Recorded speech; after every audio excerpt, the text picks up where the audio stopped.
بلکہ اللہ رب العزت نے ارشاد فرمایا صدقت یا آدم، اے آدم تو نے سچ کہا ہے، تیرا گیس صحیح ہے۔ انہو لأحب الخلق الیہ، کیونکہ محمد مصطفیٰ پوری مخلوق میں مجھے سب سے زیادہ محبوب ہیں، تم نے ان کے وسیلے سے بخشش مانگی ہے، میں نے تمہاری خطا کو معاف کر دیا۔ اگر محمد نہ ہوتے تو میں آدم تجھ کو بھی پیدا نہ کرتا۔ وَلَوْلَا مُحَمَّدٌ مَا خَلَقْتُكَ، اگر محمد نہ ہوتے آدم نہ ہوتا، محمد نہ ہوتے دنیا نہ ہوتی، محمد نہ ہوتے چاند نہ ہوتا، محمد نہ ہوتے سورج نہ ہوتا۔ یہ اللہ کا منشا، اللہ کی تخلیق۔ حاضرین محترم، ایک اور حدیث قدسی ہے، اللہ نے ارشاد فرمایا وَلَقَدْ خَلَقْتُ الدُّنْيَا وَأَهْلَهَا لِأُعْرِفَهُمْ كَرَامَتَكَ وَمَنْزِلَتَكَ عِنْدِي، میں نے دنیا اور دنیا والوں کو اس لیے بنایا تاکہ تمہارا مقام میں دنیا کو بتاؤں، میرے پاس جو مقام مصطفیٰ ہے میں دنیا کو بتاؤں۔ اب آپ آگے بڑھیے سامعین عزیز وقار، شب معراج یہ حضور کا عظیم و شان معجزہ ہے۔ اس معجزے سے اہل ایمان کا اللہ نے ٹیسٹ لیا ہے۔ پہلے تو یہ بات جان لی جائے کہ ہر نبی جو اپنے اپنے دور میں آیا، اس زمانے میں جس چیز کا زور ہوتا تھا اس زور کو روحانی قوت سے توڑنے کے لیے آئے۔ عیسیٰ علیہ السلام کے زمانے میں میڈیسن کا زور تھا، طب کا زور تھا، وہ ایک معجزات شفایابی کے لے کر آئے، مردے کو زندہ کرنے کا، کوڑی کو شفایاب کرنے کا معجزہ لے کر آئے۔ موسیٰ علیہ السلام کے زمانے میں سحر کا زور تھا، حضرت موسیٰ علیہ السلام کو عصا دے کر بھیجا گیا، ید بیضا دے کر بھیجا گیا۔ یہ سارے جادوگروں نے لکڑیاں اپنے سانپ پھینکے، رسیاں پھینکی، لکڑیاں پھینکی، سانپ بنے۔ موسیٰ علیہ السلام نے عصا پھینکا، اژدہا بن کر سب کو نگل گیا۔ تو ہر دور کا نبی اس دور میں جو چیز سر چڑھ کے بولتی ہے، جس چیز کا زور ہوتا ہے، اس کو زیر کرنے کے لیے آتا ہے تاکہ دنیا کو پتا چلے ایک غیبی قوت ہے جو دنیا کا نظام چلا رہی ہے۔ میرے آقا کریم رؤوف رحیم صلی اللہ علیہ وآلہ وسلم اس دور میں تشریف لائے، وہاں سے لے کر قیامت تک کا دور یہ دور محمدی ہے، یہ حضور ہی کا دور ہے۔ نگاہ قدرت نے دیکھا کہ مصطفیٰ کریم کی رسالت کے زمانے میں سائنس کا زور ہوگا، ٹیکنالوجی کا زور ہوگا، انسانیت زمین سے چاند پر جائے گی، مارس پر اپنے اسپیس شپ بھیجے گی، دوسری مخلوق کو تلاش کرنے کے لیے آپ کے نہ جانے کس قسم کے اور الیکٹرانک اشیاء کو خلاؤں میں بھیج دیا گیا۔ 40 برس سے 70 برس سے خلاؤں میں وہ پھر رہے ہیں، فوٹوز لے رہے ہیں اور ناسا کو بھیج رہے ہیں۔ تو اللہ رب العزت کی نگاہ قدرت نے دیکھا مصطفیٰ کے دور میں سائنس عروج پر ہوگی اور پوری دنیا سائنس کے آگے گھٹنے ٹیک دے گی، ٹیکنالوجی کے آگے گھٹنے ٹیکے گی۔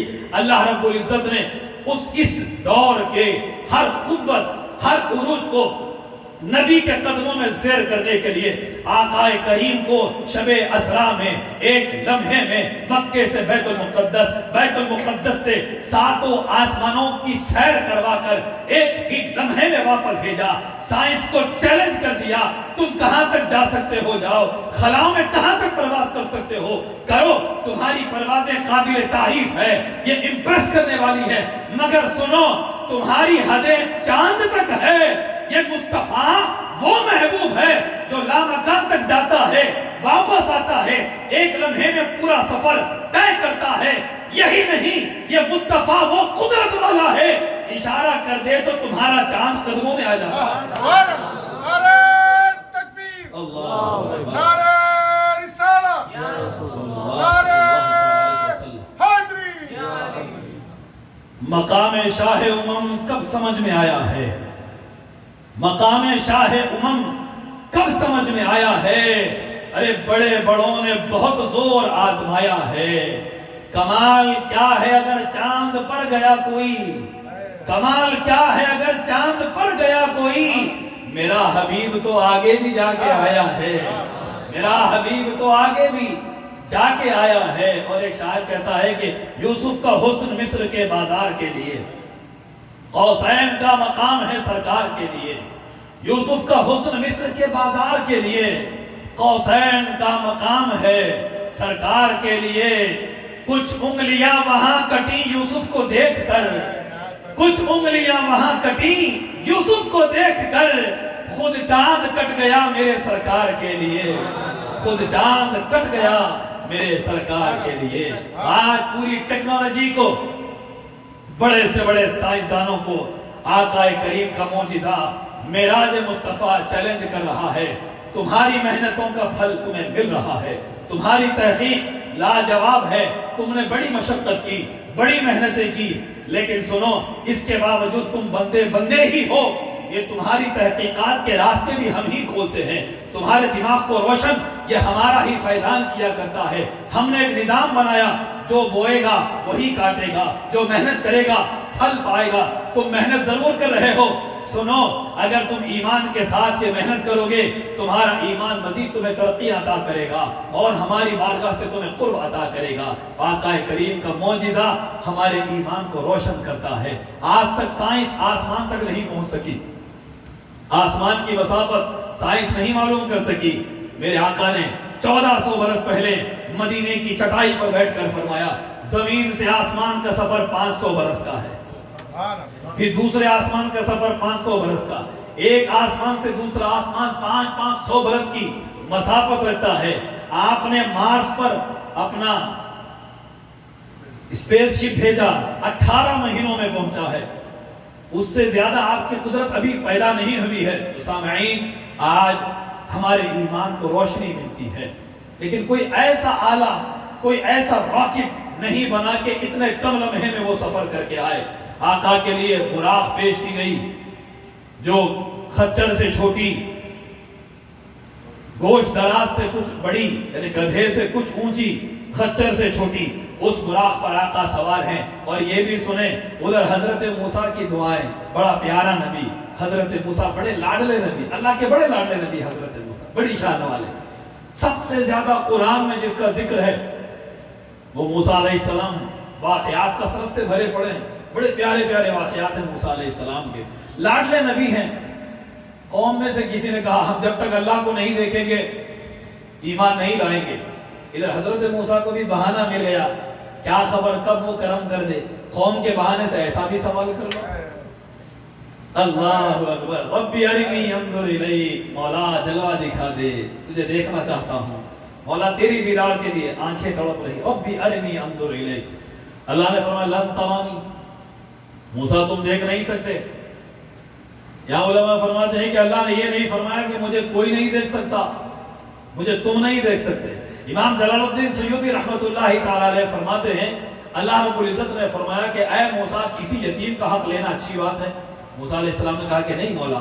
اللہ رب العزت نے فرمایا کہ موسیٰ مجھے دنیاوی زندگی میں میرا دیدار کرنا یہ عبداللہ کے یتیم کا حق ہے، یہ عبداللہ کے یتیم کا حق ہے، اس کے لیے میں نے مقدر کر دیا مصطفیٰ کے سوا کوئی آنکھیں میرا نظارہ نہیں کر سکتی۔ حضرت موسیٰ پھر مضطرب ہوئے، قوم کے بہانے سوال کرنے لگے۔ اللہ نے فرمایا وَوَعَدْنَا مُوسَىٰ 30 لَيْلَةً، 30 راتیں عبادت کرو۔ دور پر گئے، اللہ رب العزت کے لیے چلہ کرنے لگے 30 دن کا، وَأَتْمَمْنَاهَا بِعَشْرٍ، اور 10 دن کا چلہ کرو، 40 دن کا چلہ عبادت میں، تنہائی میں، بس تنہا ہے، تزکیہ نفس، مخلوق سے کٹ کر یہ چلہ کیا گیا۔ اعتکاف جو کرتے ہیں آپ لوگ کس لیے کیا جاتا ہے؟ دنیا سے کٹنا، کانٹیکٹس ٹوٹنا، پھر انہوں جڑتے، سب سے کٹنا تو پھر وہ جڑتے ہیں آپ سے، میں سب سے بھی جڑوں گا، اس سے بھی جڑوں گا، نہیں، تھوڑا سا ڈیفرنٹ رکھا ہے اللہ نے۔ اپنا قرب جو چاہتا ہے فرماتا ہے کہ پھر تمہیں تنہائی میں، خلوتوں میں جانا ہے، تنہائی میں وقت گزارنا۔ دنیا سے جڑ جڑ کے دنیا کے بندے ہم بن جاتے ہیں، روزہ رکھوا کر بھوک رزق کی بندگی سے ہمیں آزاد کیا جاتا ہے۔ اس کے تم ڈیپینڈنٹ نہیں ہو، صرف یہ تمہارا خدا نہیں ہے، اس کے بغیر بھی تم جی سکتے ہو۔ مخلوق سے کٹ کر حضرت موسیٰ کو چلہ کروایا۔ اس کے بعد جب کلیم اللہ علیہ السلام تشریف لائے، ہلکی سی تجلی، ایک سوئی کے ناکے کے 1000 ٹکڑے کر کے جو ایک بنتا ہے، ہزاروں حجابات کے پیچھے سے طور کے پہاڑ پر تجلی پڑی۔ فرمایا کہ پہاڑ کو دیکھو، اگر وہ بچ گیا تو تم دیکھ سکتے ہو۔ اللہ کی تجلی کا بس ذرہ حجابات میں سے پڑا، طور کا نقشہ بدل گیا، ریزہ ریزہ ہو گیا، موسیٰ علیہ السلام بے ہوش ہو کر گر پڑے اور وہ جتنے لوگ کھڑے تھے سارے کے سارے جل کر خاکستر ہو گئے۔ یہ اللہ کا جمال مبارک جو حجاب کے پیچھے سے تھا، یہ اس کی کیفیت ہے۔ اللہ جبریل علیہ السلام سدرۃ المنتہا پر رک گئے، میں آگے نہیں جا سکتا، ایک ذرہ برابر آگے بڑھا تو میرے پر جل جائیں گے، انوار اور تجلیات کی میں تاب نہیں لا سکتا۔ تو سامعین ذی وقار، حضرت موسیٰ کی التجائیں ہیں لیکن قبولیت نہیں ہوئی، اور یہاں حال یہ ہے، حتیم کعبہ میں میرا نبی سو رہا ہے، جبریل آتے ہیں، اٹھاتے ہیں، حضور آنکھیں کھولتے ہیں، سامنے کوئی نہیں، پھر سو جاتے ہیں، آرام فرماتے ہیں، چشمان مقدس بند ہوتی ہے، پھر جبریل آتے ہیں، پھر حضور کو بیدار کرتے ہیں۔ قدمین شریفین سے علامہ ملا معین کاشفی معارج النبوہ میں فرماتے ہیں کہ جبریل امین کو رب العزت نے حکم فرمایا اپنی کافوری ٹھنڈی آنکھیں حضور کے قدموں سے لگا دو، قبل قدمئی، قدوم مبارک کو بوسہ لے لو۔ تو جبریل امین نے حضور کو ادب کے ساتھ بیدار کیا، آنکھیں کھلتی ہیں، پوچھا جبریل کیوں آئے ہو؟ عرض کرتے ہیں یا رسول اللہ، یا محمد صلی اللہ علیہ وآلہ وسلم، ان اللہ اشتاق الی لقائک، آپ کا رب اللہ رب العزت آپ سے ملاقات کرنا چاہتے ہیں، آپ کو انوائٹ کر رہے ہیں، آپ کو اللہ رب العزت بلا رہے ہیں۔ ادھر طور کا حال دیکھو، موسیٰ جا رہے ہیں، اصرار پہ اصرار کر رہے ہیں، جواب لن ترانی کا مل رہا ہے، موسیٰ تم مجھے نہیں دیکھ سکتے، تم مجھے نہیں دیکھ سکتے۔ یہاں ام ہانی کے گھر یا حتیم کعبہ میں آرام سے سو رہے ہیں، محبوبیت کا حال یہ ہے، اللہ رب العزت کی نوازشات کا حال یہ ہے۔ جبریل کے ساتھ 70,000 فرشتے، میکائیل کے ساتھ 70,000، اسرافیل کے ساتھ 70,000 فرشتے، 2,10,000 فرشتوں کا جلوس آیا ہے۔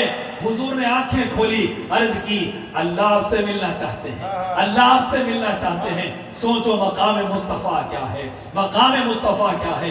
سامعین ذی وقار، حضور کو تیار کیا گیا، قلب مبارک جس میں تھر سے نکال کر غسل دیا جنت کے پانی سے، انوار دل قلب مبارک میں مزید نور کے پانی سے دھو کر اللہ کے انوار و تجلیات کو جذب کرنے کی قوت مزید بڑھا دی گئی۔ اس کے بعد مسجد اقصی تشریف لے جا رہے ہیں۔ حضور فرماتے ہیں مررت بموسیٰ وہو قائم یصلی فی قبرہ، میں موسیٰ کی قبر کے پاس سے گزرا تو میں نے دیکھا موسیٰ اپنی قبر میں کھڑے نماز پڑھ رہے ہیں۔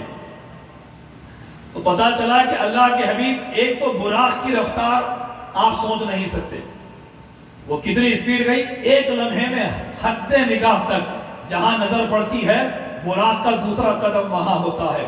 اتنی سپیڈ میں حضور یہ بھی جانتے ہیں قبر کس کی ہے، حضور یہ بھی جانتے ہیں کون قبر میں کیا کر رہا ہے۔ چشم نبوت دیکھتی ہے کہ زمین کے اندر کیا ہے اور کون کس حال میں ہے، کیا کر رہا ہے۔ یہی وجہ ہے کہ بارہا صحابہ کرام کے احوال، قبر میں کس کا کیا حال ہے، اللہ رب العزت کے علم سے اللہ کا نبی صاحب بتا دیتا ہے۔ سامعین ذی وقار، حضرت موسیٰ نماز پڑھ رہے تھے، وہاں سے مدائن سے گزر ہوا، عیسیٰ علیہ السلام کی ولادت گاہ، میلاد عیسیٰ کا مقام جو تھا، یہ حدیث شریف میں آیا۔ جبریل امین نے کہا یا رسول اللہ یہاں 2 رکعت نماز پڑھیے، یہاں عیسیٰ علیہ السلام کی پیدائش ہوئی ہے، میلاد عیسیٰ کا مقام ہے۔ تو حضرت عیسیٰ کی میلاد جس جگہ ہوئی، سرکار مدینہ نے 2 رکعت نماز وہاں پڑھی۔ آپ مولد النبی مکہ میں جائیں گے، وہاں پر جو لائبریری بنی ہے آپ وہاں زیارت کریں گے تو متوع کہے گا شرک ہے، بدعت ہے، ہٹو، یہاں مولد النبی کا کوئی احترام نہیں ہے۔ ارے ظالموں، غور کرو، جبریل نبی کو، نبیوں کے امام کو 2 رکعت عیسیٰ علیہ السلام کی پیدائش کی جگہ، ان کی پلیس آف برتھ پر 2 رکعت نماز پڑھوا کر بتا رہے ہیں نبی جہاں پیدا ہو وہ جگہ بھی محترم ہے، تو جس دن پیدا ہو وہ دن بھی محترم ہے، وہ دن بھی مکرم ہوتا ہے، وہ گھڑیاں بھی مقدس ہوتی ہیں۔ وہاں سے آگے بڑھتے ہیں بیت المقدس میں، مسجد اقصی میں 1,24,000 انبیاء کھڑے ہوئے ہیں۔ سوچیں کہ ایک بہت بڑا جلسہ ہے، سارے مہمان بیٹھے ہوئے، کارروائی کچھ نہیں ہو رہی ہے، تو تو آنے والا کوئی بہت خاص ہے۔ پھر کہاں سے بلایا گیا؟ ایک ایک کو، 1,24,000 انبیاء کو اپنی اپنی تربت سے بلایا گیا، اپنی اپنی قبروں سے بلایا گیا ہے۔ سب کے سب آ کر کھڑے ہوئے ہیں کہ آج ہمیں قبروں سے کیوں اٹھایا گیا؟ حالانکہ قیامت کے دن اٹھایا جائے گا۔ عام انسانیت کو، نبیوں کو بلایا گیا، مسجد اقصیٰ میں کھڑا کر دیا گیا۔ دیکھتے ہیں اچانک شب اسراء کے دلہا کی آمد ہو رہی ہے، جبریل پیچھے پیچھے آ رہے ہیں، سارے انبیاء یہ منظر دیکھ رہے ہیں۔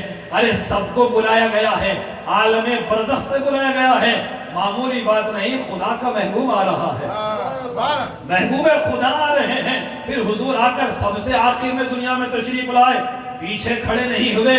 نبیوں کو بلایا گیا اسی لیے ہے کہ آج تمہیں پیچھے رہنا ہے، مصطفیٰ کو آگے تمہاری امامت کرنی ہے۔ شاعر یہاں کہتا ہے کہ ان کے پیچھے ہے سارے صف بند کو، ان کے انگے نبی کوئی کہاں ہے میاں، ان کے انگے نبی کوئی کہاں ہے میاں، ان پہ قربان یہ میری جاں ہے میاں، ان پہ قربان یہ میری جاں ہے میاں، جن کی کملی میں دونوں جہاں ہے میاں، ان کی کملی میں دونوں جہاں ہے میاں۔ وہ انبیاء کی صف، وہ امامت رسول کی، سب عظمتوں سے آگے ہے عظمت رسول کی۔ سارے نبیوں نے میرے آقا کی اقتداء میں نماز پڑھی ہے۔ یہاں میں معراج کے قصے کو روک کر وہ منظر آپ کی نگاہوں میں لاؤں گا۔ امت میں انتشار ہوگا، افراتفری ہوگی، دجال کا ظہور ہوگا، قرب قیامت۔ امت آج متحد نہیں ہے، یہ امت بٹی ہے اہل بیت کے مسند خلافت پر آنے کے بعد۔ مولا علی خلافت پر آئے، جنگیں شروع ہو گئی، کیونکہ اللہ نے اہل بیت کے حق میں آخرت کی بادشاہت رکھی ہے، دنیا کی بادشاہت ان کے لیے اللہ نے نہیں رکھی۔ امت یہاں متفق نہیں ہوگی۔ رسول پاک نے فرمایا یا رسول اللہ آپ کے بعد ہم کس کو چنیں؟ حضور نے فرمایا کہ اگر ابو بکر کو چنو گے تو ابو بکر کی کوالٹیز گنائے، رضی اللہ عنہ، ایسا پاؤ گے۔ عمر کو اگر منتخب کرو گے، عمر کو ایسی ایسی کوالٹیز پاؤ گے۔ اگر علی کو منتخب کرو گے تو یہ علی کی کوالٹیز ہیں، لیکن تم لوگ ایسا کرو گے نہیں۔ حضور نے فرما دیا تم لوگ علی کے نام پر جمع ہونے والے نہیں ہو۔ فرما جنگیں شروع ہو گئی، امام حسن آئے، جنگیں ہوئی، اہل بیت نے سیٹ چھوڑ دی۔ اب امت کے لیے وبال یہی ہے کہ اہل بیت کے نام پر امت بٹی ہے، اب کبھی جمع ہونے والی نہیں ہے، نہیں ہوں گے۔ آپ لٹک جائیے، سر پھوڑ لیجئے، کل مسلکوں کو جمع کر کے، علماء کو جمع کریے، کل جھگڑا شروع ہو جائے گا۔ شیعہ سنی کو ملا کر ایک جلسہ کریے، ادھر سے ان کے خلاف لوگ بولیں گے، ادھر آپ کے خلاف آپ کے لوگ بولیں گے، بادشاہوں کو جمع کریں گے، الائنس ہوگا، متحدہ ریاستیں بنے گی، پھر ٹکڑے ہو جائیں گے۔ یہ امت اب متحد ہونے والی نہیں ہے۔ ایک موقع ہوگا جہاں امت متحد ہوگی، امت کا اختلاف ختم ہوگا، انتشار مٹے گا، ایک ذات دنیا میں آئے گی، مکے میں اس کا ظہور ہوگا، 313 ابدال قطب اولیاء اللہ اس کے ہاتھ پر بیعت کریں گے، یمن سے اس کی حمایت کے لیے لشکر آئے گا، وہ کوئی اور نہیں ہوگا، حسن کا بیٹا، فاطمہ کا لال، امام مہدی علیہ السلام ہوں گے۔ امام مہدی کے نام پر جو اہل بیت کے 12ویں امام ہوں گے، وہ تشریف لائیں گے، پوری امت کو یونائٹ کریں گے، جھگڑے ختم کریں گے، سب کو متحد کریں گے، اور دمشق کی جامع مسجد میں آپ نماز کے لیے کھڑے ہوں گے۔ عیسیٰ علیہ السلام آسمان سے مینار مسجد پہ نزول کریں گے، مسجد میں آئیں گے، یہی منظر ہوگا جو شب معراج تھا، سب امامت کے لیے منتظر ہوں گے، نماز کا آغاز ہوگا، عیسیٰ روح اللہ تشریف لائیں گے، لوگ دیکھیں گے کہ نماز اب کون پڑھائیں گے، اب دیکھا جائے گا امامت کس کی ہوگی، کس کی اقتداء کرنی ہے۔ امام مہدی علیہ السلام فاطمہ کے لخت جگر حضرت روح اللہ کو دیکھیں گے، استقبال کریں گے، مرحبا کہیں گے، پیچھے ہٹیں گے اور کہیں گے اے روح اللہ آپ تشریف لائیے، اے کلمت اللہ آپ تشریف لائیے، آپ اللہ کے نبی ہو، امامت کے مصلی پر کھڑے ہو جائیں۔ حضرت عیسیٰ کہیں گے نہیں، امامت تو آپ ہی کا حق ہے، اس مصلی پر آپ ہی کو کھڑا ہونا ہے۔ رسول پاک کا بیٹا مہدی میرا بیٹا ہے، نبی نے فرمایا مہدی میرا بیٹا ہے، وہ مجھ سے ہے۔ مہدی علیہ السلام امامت کے مصلی پر جلوگر ہوں گے۔ اس امت کو شرف اللہ نے عطا کیا، یہ مصطفیٰ کی امت ہے اور یہ اہل بیت رسول اللہ ہے، ان کا یہ مقام ہے، ان کے بغیر امت متحد نہیں ہو سکتی اور ان کے شرف کو کوئی حاصل نہیں کر سکتا۔ تو حضرت سامعین ذی وقار جبریل امین علیہ السلام کے ساتھ یہ سواری آسمانوں پر گئی۔ اب ایک عجیب منظر ہے، ہر آسمان پہ جہاں حضور جاتے ہیں ان گنت فرشتے حضور کے دیدار کے لیے تڑپ رہے ہیں، بے شمار مخلوق، اور فرشتے اللہ کی تسبیح کر رہے ہیں، فرشتے اللہ کی بارگاہ میں سجدے میں ہیں، کوئی رکوع میں ہے، کوئی تسبیح میں ہے۔ معراج کی رات اللہ رب العزت نے آرڈر دے دیا آج کوئی عبادت نہیں، آج چھٹی، آج کوئی سجدہ نہیں، آج کوئی رکوع نہیں۔ باری تعالیٰ پھر کیا کریں؟ آج تمہارا کام تعظیم مصطفیٰ بجا لانا ہے، آج میرے مصطفیٰ کا ویلکم کرنا ہے۔ سامعین غور کریں آپ، مقام مصطفیٰ یہ ہے، بدر کے میدان میں 5000 فرشتوں کو اللہ نے بھیجا، کیا کرنے کے لیے؟ فائٹ کرنے کے لیے۔ فرشتوں کا کام لڑنا جھگڑنا ہے۔ اللہ رب العزت نے پوچھا ہے فرشتوں، میں آدم کو اپنا خلیفہ بنا رہا ہوں، انی جاعل فی الارض خلیفہ، میں زمین میں اپنا خلیفہ بنا رہا ہوں۔ فرشتوں نے کہا اتجعل فیہا من یفسد فیہا ویسفک الدماء، تو اس کو اپنا خلیفہ بنائے گا جو زمین میں فساد پھیلائے گا اور خون بہائے گا، وہ آپ کا خلیفہ بنے؟ وَنَحْنُ نُسَبِّحُ بِحَمْدِكَ وَنُقَدِّسُ لَكَ، ہم آپ کی تسبیح پڑھتے، تعریف کرتے، تقدیس کرتے، ہم خلیفہ نہیں اور وہ خلیفہ۔ انی اعلم ما لا تعلمون، میں وہ جانتا ہوں جو تم نہیں جانتے۔ تو بدر کے میدان میں اللہ نے فرشتوں کے ہاتھوں میں خنجر دیے، تلواریں دی، فرمایا کہ جاؤ، بولے تھے نا وہ زمین میں خون بہاتے، اس لیے وہ خلیفہ کیوں؟ آج جاؤ وہاں میرے مصطفیٰ کے غلاموں کو دل کو تسکین فراہم کرنی ہے۔ آج میری تسبیح نہیں، تمہیں اپنی تسبیح پر ناز تھا، اپنی تقدیس پر ناز تھا، آج تمہاری ڈیوٹی یہ ہے بدر کے میدان میں جاؤ، میرے مصطفیٰ کی غلامی کر کے آنا تمہاری ڈیوٹی ہے۔ شب معراج امام فخر الدین رازی رحمۃ اللہ علیہ تفسیر کبیر میں فرماتے ہیں ان جبریل علیہ السلام اخذ برکاب محمد صلی اللہ علیہ وآلہ وسلم، جبریل امی علیہ السلام نے حضور کی رکاب کو پکڑ لیا، گھوڑے کی جو رکاب جس میں پیر ڈالتے ہیں اس کو پکڑ کر چل رہے ہیں۔ ذرا منظر نگاہوں میں لائیے، فرشتوں کا سردار ہے، میرے آقا کی سواری کی رکاب پکڑ کر جا رہا ہے۔ کیا فرماتے ہیں؟ ھذا اعظم من سجود الملائکہ، امام رازی فرماتے ہیں کہ یہ جبریل کی مصطفیٰ کی خدمت کرنا یہ فرشتوں کے سجدہ کرنے سے بھی افضل ہے، فرشتوں کے سجدوں سے افضل مصطفیٰ کی خدمت ہے، مصطفیٰ کی نوکری یہ ان کے سجدوں سے افضل اللہ نے بنا دی ہے، کیونکہ سجدے سب کرتے ہیں، خدمت مصطفیٰ سب کو نہیں ملا کرتی، حضور کی نوکری سب کو نہیں ملتی۔ مقام صحبہ غالباً پچھلے برس بھی ہم نے واقعہ سنایا تھا، مولا علی نماز عصر نہیں پڑھے، رسول پاک نے عصر کی نماز پڑھ لی، مولا علی کی گود میں سر رکھ کر سو گئے۔ ادھر عصر کا وقت ختم ہو رہا ہے، نماز عصر کا ٹائم جا رہا ہے، وہ علی ہے، ہماری طرح نہیں میں پڑھا عصر استاد جان دو، ایسا معاملہ نہیں ہے وہاں پر۔ وہ علی نماز کا حال یہ ہے پیر میں تیر لگ گیا، لوگ نکالنا چاہتے ہیں، علی نکالنے نہیں دیتے تکلیف کی شدت سے۔ کسی نے کہا سنو علی جب رکعت باندھ لیں تب نکال لو، علی کو پتہ نہیں چلے گا۔ مولا علی نے نماز پڑھ لی، تیر کب نکلا علی کو پتہ ہی نہیں، وہ نماز علی کی نماز ہے۔ ارے علی تو علی ہے، علی کے لالوں کو دیکھو جو کربلا کی تپتی ریت پر خنجروں کے سائے میں تیروں کو مسلح بنا کر نماز پڑھتے ہیں۔ امام زین العابدین، امام حسین کے شہزادے کو زین العابدین کیوں کہتے ہیں؟ نماز پڑھ رہے ہیں، گھر کو آگ لگ گئی، چھت گر گیا، گھر سارا جل گیا، آپ نماز مکمل کرتے ہیں، لوگ آگ بجھا رہے ہیں۔ نماز ختم ہوئی، لوگوں نے کہا حضرت آپ کو پتا نہیں؟ آپ نے کہا کہ بابا مجھے دوزخ کی آگ سے بچنے کا اتنا خیال ہے، دنیا کی آگ کی مجھے خبر نہیں ہے۔ دنیا نے کہا زین العابدین، زین العابدین، سارے عبادت گزاروں میں بہترین عبادت گزار۔ پھر علی کی نماز کا کیا حال ہوگا؟ بار بار علی سورج کو دیکھ رہے ہیں، ٹائم ختم ہو رہا ہے، ٹائم ختم ہو رہا ہے۔ سامعین، مغرب کا وقت آ گیا، عصر کا وقت چلا گیا۔ رسول پاک نے سر اٹھایا، پوچھا علی نماز پڑھے تھے؟ یہ ایک آزمائش تھی، یہ اتفاق نہیں تھا، آزمائش تھی اللہ کی۔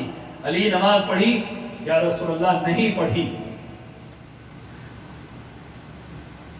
اسلامی قانون کہہ رہا تھا کہ علی اللہ کا فرض، اب غور کریں ٹائم جا رہا ہے، اللہ کا فرض نماز قائم کرو، اور ادھر ادب مصطفیٰ، ادھر خدا کا فرض، ادھر تعظیم مصطفیٰ۔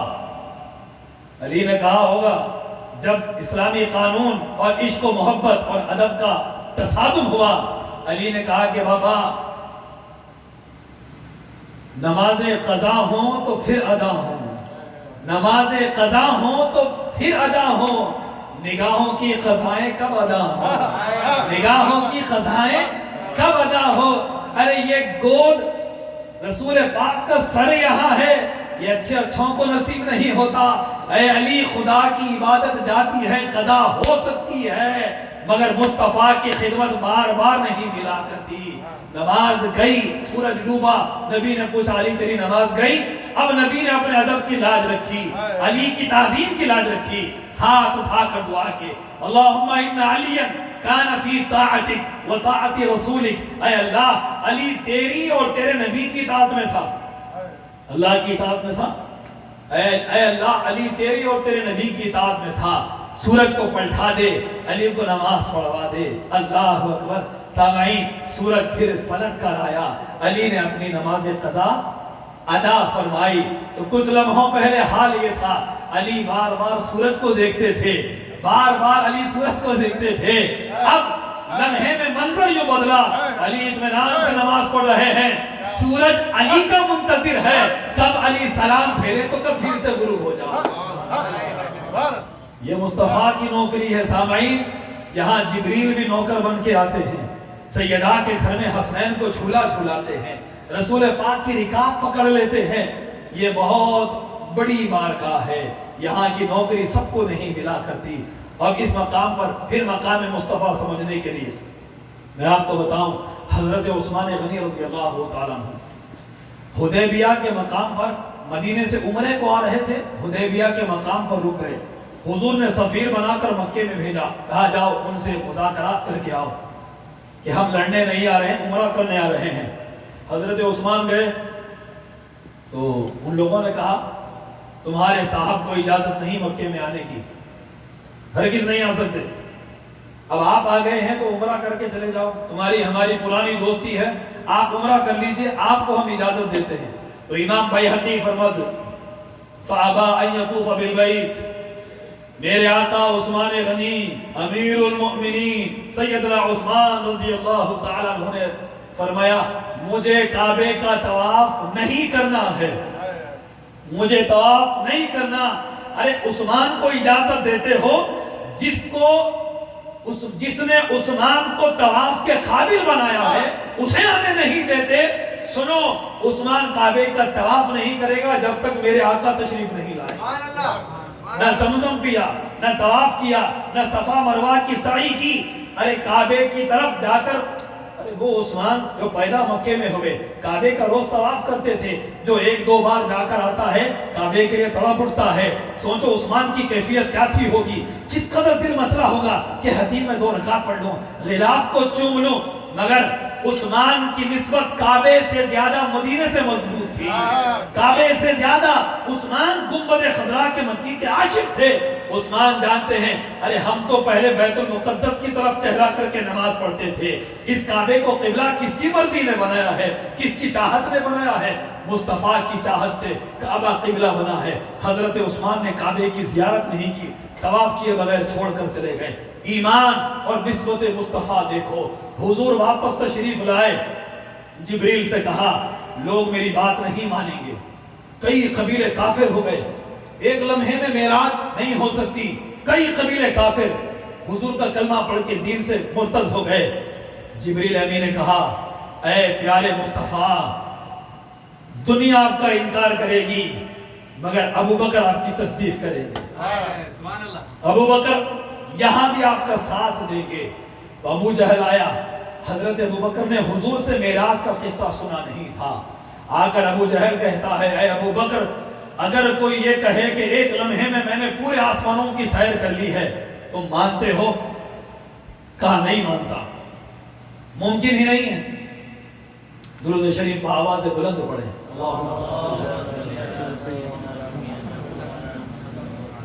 نہیں بھئی, یہ درود کی ڈنڈی ہے, یہ درود نہیں. بابا سے بلند پورا وبارک وسلم تک. محمد وعلى آل سیدنا محمد وبارک وسلم. حضور فرماتے ہیں, طبرانی کی حدیث ہے, ما من مسلم او ما من احد یصلی علی الا بلغنی صوته, کہ جو کوئی مجھ پر درود پڑھتا ہے اس کی آواز مجھ تک پہنچتی ہے. تو اسی لیے ہمیں چاہیے کہ ہم درود ذرا بلند آواز سے پڑھا کریں تاکہ دوسروں کو ترغیب ہو. تو جب ابو جہل نے ابو بکر رضی اللہ تعالیٰ عنہ سے کہا کیا یہ ممکن ہے, حضرت ابو بکر نے فرمایا کہ ممکن نہیں ہے. تو ابو جہل نے کہا کہ دیکھو, بات پر قائم رہنا. تمہارے نبی کہتے ہیں کہ انہوں نے ایک لمحے میں پورے آسمانوں کی سیر کی ہے, اب کیا کہتے ہو؟ رپس میں آ گئے نا. حضرت ابو بکر نے فرمایا تو جھوٹا ہے, میرے نبی نے نہیں کہا ہوگا, تو جھوٹ بول رہا ہے. اس نے کہا کہ یقین نہیں ہے, آؤ مسجد الحرام میں کھڑے تمہارے صاحب یہی کہہ رہے ہیں, تمہارے نبی یہی بیان کر رہے ہیں, چلو سن لو. اسی لمحے امیر المومنین حضرت ابو بکر قربان جاؤ, میرے ماں باپ قربان, ابو بکر کی صداقت کے, صدیقیت کے. حضرت ابو بکر نے فرمایا واللہ لو قال صدقہ, خدا کی قسم اگر حضور فرما رہے ہیں میرے نبی نے سچ فرمایا ہے, انہوں نے معراج کی ہے, اللہ کو دیکھا ہے, جنت دیکھی, دوزخ دیکھی, ساتوں آسمانوں کی سیر کی, اللہ کی قسم ابو بکر کھاتا ہے, میرے نبی نے سچ کہا ہے. ابو جہل کہتا ہے اے ابو بکر صبر کرو, صبر کرو, اتنی بڑی بات ایک لمحے میں مان جاتے ہو. ابو بکر نے کہا اے ابو جہل یہ کون سی بڑی بات ہو گئی, یہ تو بڑی چھوٹی بات ہے. ارے انہوں نے تو کسی کو خدا کہہ دیا, ہم نے دیکھے بغیر اس کو خدا بھی مان لیا. نعرہ تکبیر, نعرہ رسالہ. انہوں نے تو کسی کو خدا کہا, ہم نے اس کو دیکھا نہیں مان لیا. انہوں نے کہا جبریل ہے, ہم نے کہا جبریل ہے. انہوں نے کہا میکائیل ہے, ہم نے کہا میکائیل ہے. انہوں نے کہا اسرافیل ہے, ہم نے کہا اسرافیل ہے. انہوں نے کہا یہ قرآن ہے, ہم نے کہا قرآن ہے. انہوں نے یہ حدیث کہا, ہم نے مان لیا وہ حدیث ہے. انہوں نے کہا وہ قبلہ ہے, ہم نے اسے قبلہ مانا.